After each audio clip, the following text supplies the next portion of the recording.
ஏய், வேட்டிய முதல்ல எப்படி கட்டியிருந்த? இப்படியா கட்டியிருந்த? முதல்ல எப்படி கட்டியிருந்த? ஒருவேளை எப்படி இருக்குமோ? ஏய், முதல்ல எப்படி கட்டுற? எப்படி கட்டிதையா? எப்படி அப்படி? எப்படி கட்டித? அதுல போடுங்க ஐயா. ராஸ்கல். சரி, இப்ப எங்க போற? படவடி படத்துக்கு போறியா? எம்ஜிஆர் படத்துக்கு. சினிமாக்கு போகும்போது இந்த கட்டுன, திரும்பி வரும்போது எப்படி வருவ? ஏமா, உனக்கு அறிவு இல்ல? நீ ஏன் சொல்லக்கூடாது? நான் அப்பவே சொன்னேங்க, அவர்தான் கேக்கல. ஏய், அங்க என்ன? சும்மா பேசிக்கிட்டு. யோ கான்ஸ்டபிள், அந்த வேட்டியை அப்படியே சரிங்க ஐயா. ஏய், கொண்டுறேன். ஐயா ஐயா இருங்க, மடிப்பு கலையாம எடுத்துறியா? இல்ல கசங்கிருமியா? ஐயா ஐயா. இந்தாங்க ஐயா.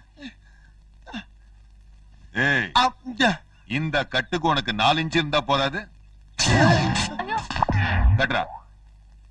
எது இதுயா? என் வண்டி தொடக்க வச்சு ஆட்டுங்க. என்னாக கட்டுறாங்கல்ல. இனிமே உன்னை இந்த பக்கம் பார்த்தேன். ஐயோ, வேணாங்க. ஓடி போ. ஐயோ, வேணாங்க. ஓடாதே. விடுங்க. ஐயா ஐயா ஐயா